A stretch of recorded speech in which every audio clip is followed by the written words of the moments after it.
मीराबाई का जन्म मारवाड़ के कुड़की नाम के गांव में 1498 में एक राज परिवार में हुआ था। उनके पिता का नाम रतन सिंह राठौर था। जो मेड़ता के शासक थे वह एक वीर योद्धा थे। मीराबाई अपने माता पिता की इकलौती संतान थी। उनके पिता रतन सिंह का अधिक समय युद्ध में व्यतीत होता था। जब मीराबाई छोटी थी तब उनकी माता का निधन हो गया था। उनका लालन पालन उसके दादा राव दूदा जी की देखरेख में हुआ था, जो योद्धा होने के साथ साथ भगवान विष्णु के बड़े उपासक व भक्ति भाव से ओतप्रोत थे। एक दिन राजमहल के सामने से एक बारात निकली। मीरा तब छोटी थी।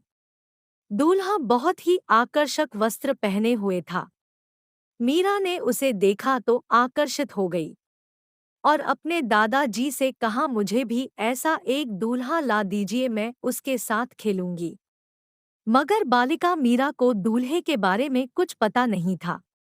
मीरा के दादाजी ने श्री कृष्ण की एक मूर्ति मीरा को देते हुए कहा, देखो यही तुम्हारा दूल्हा है, इसकी अच्छी देखभाल करना। अब मीरा को जो चाहिए था उसे वह मिल गया। मीरा प्रसन्न होकर उसे स्वीकार कर ली। वह उस मूर्ति के साथ हमेशा खेलती रहती और उससे ऐसा व्यवहार करती मानो श्री कृष्ण ही उसके पति हो। एक कहानी के अनुसार मीराबाई के दादाजी साधु संतों का बहुत सम्मान करते थे। उनके महल में हमेशा कोई साधु संत या कोई अतिथि आता रहता था। एक बार रैदास नामक एक सन्यासी महल में आया। रैदास संत रामानंद के शिष्यों में से प्रमुख थे, जिन्होंने उत्तर भारत में वैष्णव संप्रदाय का प्रचार किया। उनके पास श्री कृष्ण की एक सुंदर मूर्ति थी। वह उस मूर्ति की स्वयं पूजा करते थे। मीराबाई ने उस मूर्ति को देख लिया और उसे मांगने लगी।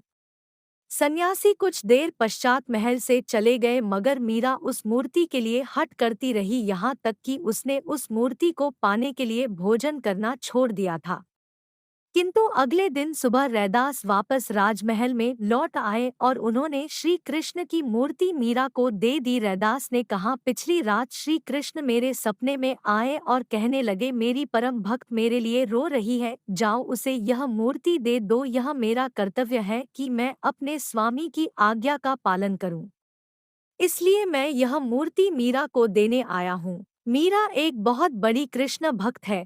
कुछ विद्वानों का मत है कि यह कहानी केवल कल्पना नहीं अपितु सत्य घटना है। मीरा ने स्वयं अपने गीतों में कहा है, मेरा ध्यान हरि की ओर है और मैं हरि के साथ एक रूप हो गई हूँ। मैं अपना मार्ग स्पष्ट देख रही हूँ। मेरे गुरु रैदास ने मुझे गुरु मंत्र दिया है। हरि नाम ने मेरे हृदय में बहुत गहराई तक अपना स्थान जमा लिया है। मीराबाई जोधपुर के राठौर वंश से थी और मेवाड़ के सिसोदिया वंश में महाराणा सांगा के कंवर भोज के साथ विवाह हुआ था। मीराबाई अपने दादाजी के देख रेख में पली बढ़ी थी। सामान्य शिक्षा के साथ साथ मीरा को संगीत व नृत्य की शिक्षा भी मिला।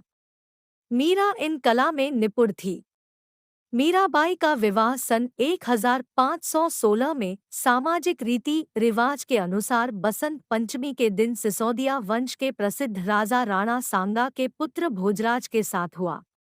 श्री कृष्ण की प्रतिमा को वो अपने साथ ससुराल ले गई। मीराबाई बचपन से ही श्री कृष्ण की पूजा करती थी। उसके मायके में किसी भी व्यक्ति ने उसकी राह में विघ्न नहीं डाला था, परंतु उसके ससुराल वाले मीराबाई के इस कृष्ण भक्ति से रुष्ट होने लगे थे। वे कृष्ण भक्ति के विरोधी हो गए, पर इसका कोई असर मीरा पर नहीं हुआ। मीराबाई के ससुराल में कई शूरवीर योद्धा हुए। भोजराज भी बहुत शूरवीर था। प्राचीन काल से ही उसके परिवार के लोग शक्ति की देवी दुर्गा, काली, चामुंडी की पूजा करते थे। वे विष्णु की पूजा नहीं करते थे। मीरा बचपन से ही यह विश्वास करती थी कि गिरधर गोपाल ही उसका स्वामी है, किंतु अपने दाम्पत्य जीवन में उसने कभी भी अपने पति की अपेक्षा नहीं की। एक आदर्श पत्नी की तरह उसने अपने पति को संपूर्ण स्नेह और प्रेम दिया। वह कृष्ण के प्रति पूर्ण रूप से समर्पित थी। वह उसके लिए मधुर कंठ से नाचती और गाती थी। यही उसका लक्ष्य था। चित्तौड़ राजघराने की प्रतिष्ठा बहुत ऊंची थी। ऐसे परिवार के लिए यह कितनी अपमानजनक बात थी कि एक राजकुमार की पत्नी साधु संतों के साथ नाचती गाती है। इतना ही नहीं, माँ काली की पूजा न करके उसने अपनी ससुराल की परंपरा की अवहेलना कर उनका अपमान किया। परंतु भोजराज मीराबाई से अधिक प्रेम करते थे, इसलिए उसके विरुद्ध कुछ कहने का साहस नहीं था। आखिर में भोजराज ने केवल मीरा के उपयोग के लिए राजमाल के पास ही एक मंदिर बनवा दिया था। युद्ध में घायल होने के कारण 1521 में भोजराज की मृत्यु हो गई। मीरा तब मात्र 18 वर्ष की थी। पति की मृत्यु के बाद उसकी सास व नंद ने उसे बलपूर्वक उसे विधवा वेश पहना दिया। पति की मृत्यु के बाद मीरा का देखभाल करने वाला कोई नहीं बचा था। इसके बाद कई लोगों ने उन्हें पागल की संज्ञा देकर अपमानित किया। इन सब के कारण वह कृष्ण भक्ति में और लीन हो गई। पति की मृत्यु के बाद मीरा पर उसके परिवारजनों ने सती होने के लिए बहुत दबाव डाला, लेकिन वे इसके लिए सहमत नहीं हुई। राणा सांगा की मृत्यु के बाद उनके देवर विक्रमाजीत महाराणा बने तो वह मीरा को और अधिक कष्ट देने लगा। एक बार विक्रमाजीत ने अपनी बहन उदाबाई की सलाह पर मीरा के पास विष से भरा प्याला भिजवाया। मीरा उसे प्रभु का प्रसाद समझ का पी गई, मगर उस विष का कुछ भी असर नहीं हुआ।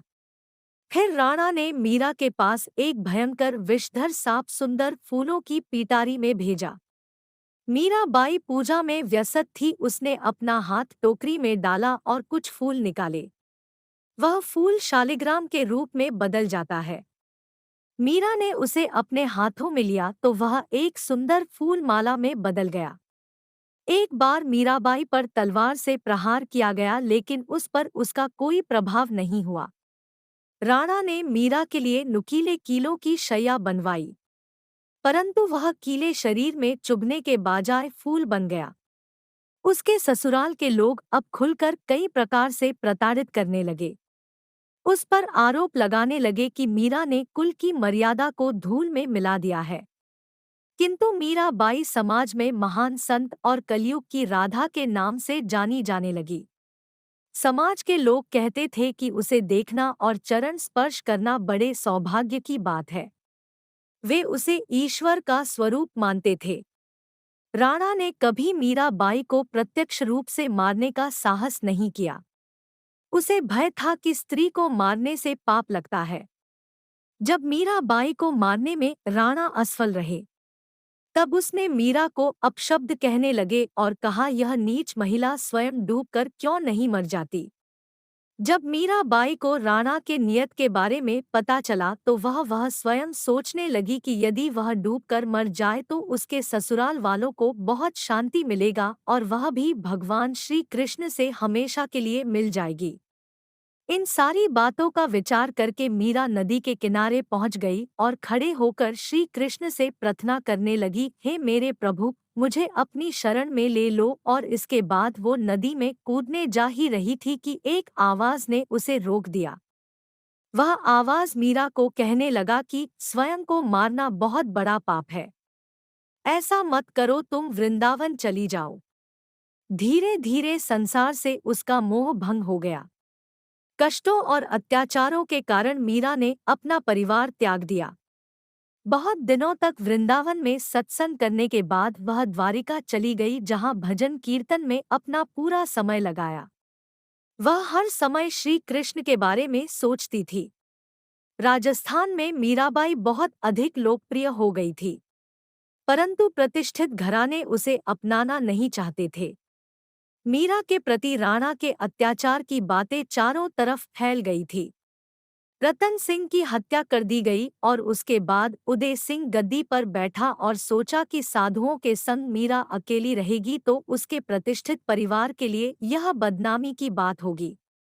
इसलिए उसने मीरा को चित्तौड़ लौट जाने को कहा, परंतु मीरा इसके लिए बिल्कुल तैयार नहीं हुई। उसने चित्तौड़ जाने से मना कर दिया। उदय सिंह समझ गया था कि मीरा उसके कहने से वापस नहीं लौटेगी। उसने चित्तौड़ से 5 ब्राह्मणों को मीरा से अनुरोध करने के लिए भेजा कि वह चित्तौड़ लौट जाए। मीरा सोचने लगी कि वह वापस राजमहल में जाएगी तो वह वही पुरानी बातें फिर दोहराई जाएंगी। इस समय मीरा की आयु लगभग 48 वर्ष की थी। जब उसके पति भोजराज जीवित थे, उस समय भी राजमहल में श्री कृष्ण की भक्ति में उसे कठिनाइयों का सामना करना पड़ता था। मीरा ने मंदिर में शरण ली। उसके पति के निधन को 25 वर्ष हो गए थे, परंतु उसका परिवार अभी भी उसकी हत्या करने का प्रयास कर रहा था। इसलिए मीराबाई अपनी प्राण रक्षा हेतु उन सब से दूर द्वारका चली आई थी। उसने यह संकल्प कर लिया था कि केवल श्री कृष्ण से ही संबंध रखेगी और किसी से नहीं रखेगी। ब्राह्मणों ने मीराबाई को समझाने का बहुत प्रयास किया, मगर मीराबाई उनके साथ चलने के लिए तैयार नहीं हुई। मीरा का तो एक ही उत्तर था, मैं नहीं जाऊंगी। तब उन ब्राह्मणों ने कहा, यदि आप हमारे साथ नहीं चलेंगी तो हम यहीं पर अन्न छोड़कर अपने प्राण त्याग देंगे। ब्राह्मणों की बात सुनकर मीरा बड़ी विचित्र स्थिति में फंस गई। वह नहीं चाहती थी कि इन ब्राह्मणों की मृत्यु मेरे कारण हो। कुछ सोचकर मीरा ने ब्राह्मणों से कहा कि आप लोग रात भर मंदिर में ठहर जाए, और अगले दिन चित्तौड़ चलने के लिए वह राजी हो गई।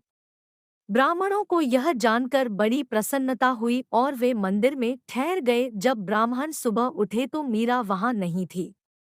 उन्होंने मीराबाई को बहुत ढूंढा पर कहीं पता नहीं चला। मीरा तो नहीं मिली, किंतु उसके वस्त्र रणछोड़ जी के मंदिर के सामने पड़े मिले। उसके भक्तों ने यह निष्कर्ष निकाला कि शायद वह अपने प्रिय परमेश्वर गिरधर से जा मिली है। मीरा ने उसे दुख देने वालों और दुर्व्यवहार करने वालों के साथ कभी भी बदले की भावना अथवा घृणा और खराब व्यवहार नहीं किया। उसके प्रेरणादायक व करुणामय जीवन चरित्र से ऐसा प्रतीत होता है कि एक भक्त अपने परमेश्वर के लिए हर प्रकार की कठिनाइयों को शांत रहकर सह सकता है। अपनी धुन में मगन हो वह निश्चित रूप से अपने लक्ष्य तक पहुंच जाता है और अपने पावन जीवन से लाखों करोड़ों लोगों को प्रेरणा प्रदान कर सकता है। कलयुग की इस राधा ने जीवन के संघर्ष को ईश्वरीय प्रेम मानकर स्वीकार किया। दोस्तों, वीडियो कैसी लगी कमेंट में ज़रूर बताएं। साथ ही वीडियो को लाइक शेयर ज़रूर करें। अगर चैनल पर नए हो तो चैनल को सब्सक्राइब ज़रूर करें।